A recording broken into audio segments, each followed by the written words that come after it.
Achou que eu ia falar de quedas hoje de novo, né? Hoje não.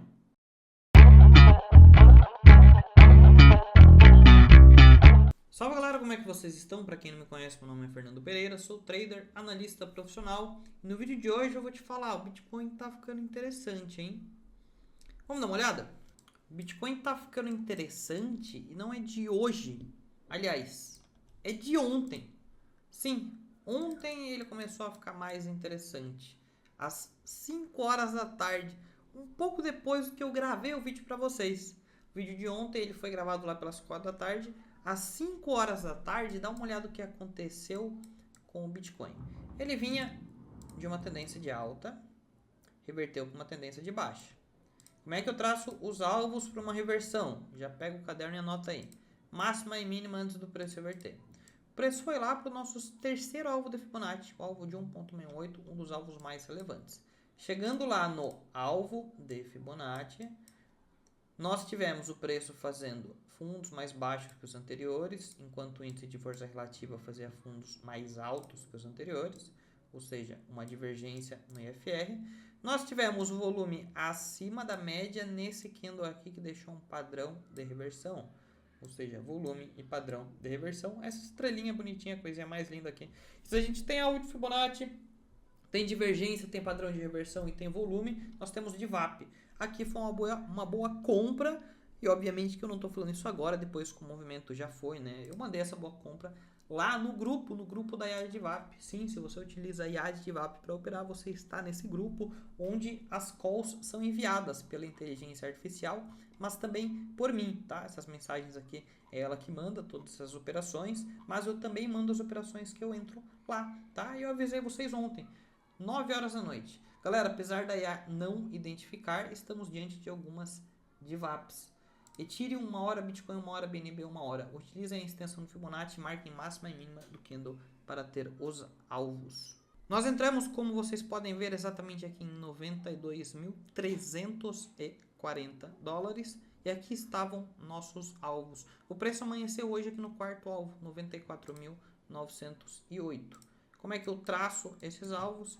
Novamente, extensão de Fibonacci, mínima e máxima antes do preço reverter.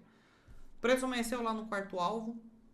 Ali eu já realizei, tá? É um trade que eu entrei 100 vezes alavancado, então ali eu já realizei lucro pro bolso. Depois teve o payroll, voltou tudo. Ainda bem que eu realizei. Agora o preço voltou a subir, tá? Voltou a subir, inclusive tocou lá no quinto alvo. Agora tá segurando. Mas enfim, tá ficando um padrão um pouco interessante, tá? Percebam essa linha aqui, ó, que marca a tendência de baixa no gráfico de uma hora, que a gente viu desde o dia 7 de janeiro, terça-feira, até ontem, quando a gente rompeu essa tendência. Com o payroll, que veio muito acima do esperado no dia de hoje, que a gente analisou na live hoje de manhã, né? Teve uma live aqui no canal hoje de manhã, 9h30 da manhã, nós analisamos o payroll ao vivo. O preço recuou até essa linha, que foi rompida pela manhã, e voltou a subir. Interessante, tá? Isso aqui costuma ser um padrão de reversão bastante interessante no mercado. Além do mais, às 9 horas da noite de hoje, nós podemos ver uma DVAP no gráfico diário do Bitcoin. Sim, nesse exato momento ele está com um fechamento abaixo da abertura de ontem, mas caso a gente feche acima de 95.200, 95.300 mais ou menos, nós vamos ter um engolfo com um volume bastante relevante, falhando um fundo. E olha só com uma divergência.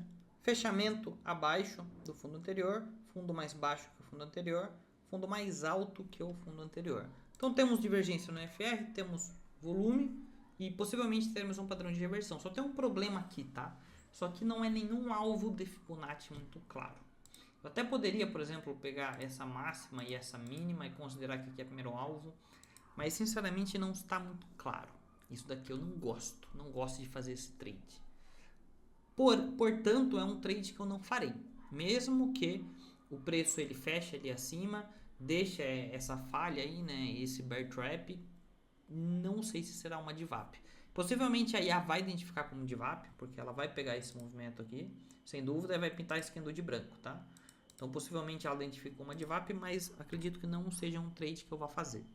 Eu acho que ele não compensa. Eu gosto de entrar em trades mais certeiros, cara. Eu gosto de entrar nos trades mais bonitos possíveis. A compra que eu estava desde ontem no gráfico de uma hora já saí, já realizei lucro, já foi ali todos os alvos. beleza, tranquilo. Mas esse novo eu acho que eu não farei. Mas é um indicativo de que o mercado pode voltar a subir, tá? Especialmente no fim de semana.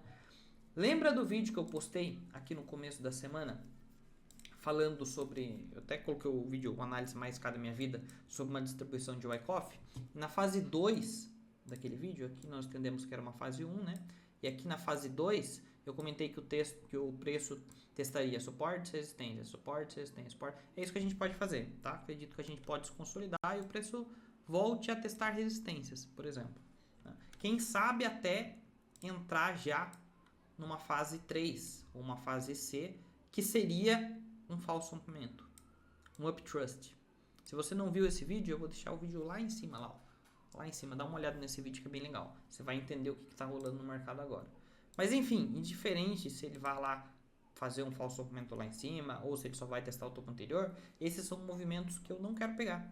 Para mim não é interessante. Por quê? Porque o risco-retorno desses investimentos, dessas operações, não são atrativos. O risco é muito grande. A gente está falando de um risco aqui do Bitcoin acionar, por exemplo, uma DVAP mensal, né? A gente já fez essa análise aqui da DVAP mensal e cair em torno de 30%, ainda mais com o S&P 500 no dia de hoje, tá rompendo o triângulo que a gente analisou essa semana também para baixo.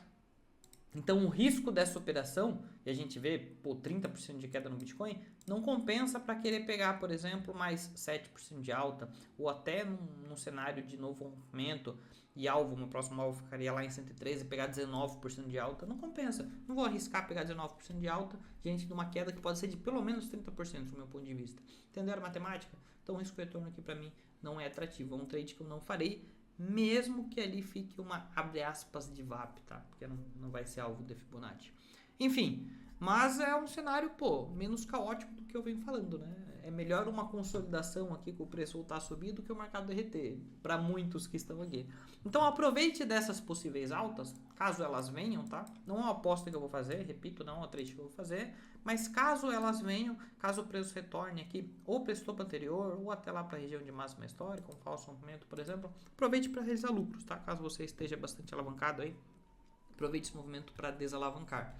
Aliás, esse é o propósito da distribuição, manipular o mercado para que os grandes players possam despejar, possam realizar lucros, já que eles não conseguem realizar de uma vez só, porque o mercado não tem liquidez para isso, né? A oferta que eles possuem no mercado é muito maior do que a liquidez disponível a limite naquele momento. Então aproveitem desse movimento aí para realizações de lucro, caso você ainda não tenha realizado. O que eu queria passar para vocês hoje é isso, provavelmente um final de semana mais tranquilo aí para quem está comprando Bitcoin. E amanhã, meio-dia, eu estarei lá no canal do Guitedes. A gente vai fazer um vídeo colaborativo juntos. Meio-dia amanhã lá no canal dele. Vejo vocês lá. Segunda-feira eu tô de volta aqui. Valeu!